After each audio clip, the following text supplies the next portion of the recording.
God does not call us to say what we are.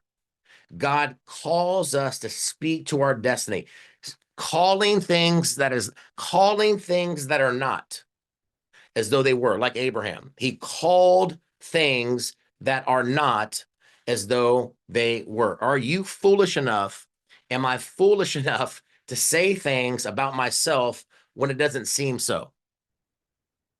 Am I foolish enough to believe that God can do something significant in my life? He can do something spiritual in my life. He can do something supernatural in my life. He can do something that is going to exceed my expectations if I'll just say what he says, even if I can't see it in the natural yet. See, this is important.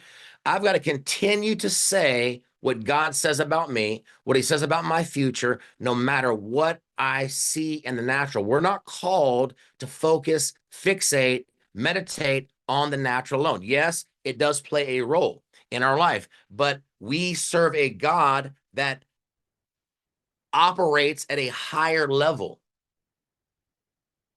And he says at this higher level, in order to possess, I must confess.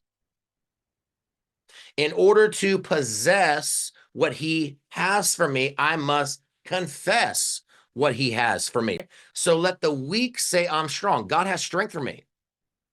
So if he has strength for me, instead of confessing weakness for me and saying I am weak, because that's a powerful statement. Saying I am anything, when you attach I am to anything, come on, you are owning it. You are possessing it. God said, I am that I am. That's a powerful thing. When you start playing around with I am, you need to be selective in what you say I am.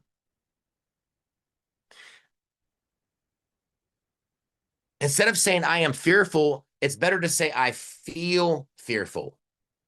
Instead of saying I am angry, it's better to say I feel angry. Instead of saying I'm scared, it's better to say I feel scared. Instead of saying I am anxious, and it may be the truth. Come on, think about this. It might be a natural truth, but don't say I am. Say I feel anxious. It's a big difference. Feeling anxiety and claiming anxiety are two different things. And listen, you may struggle with anxiety. You may struggle with addiction. You may struggle with all kinds of things, but don't connect to the struggle. Don't confess the struggle. He didn't say, let the strong say I'm strong. Let the rich say I'm rich. Let the whole say I'm whole. He said, let the weak say I'm strong.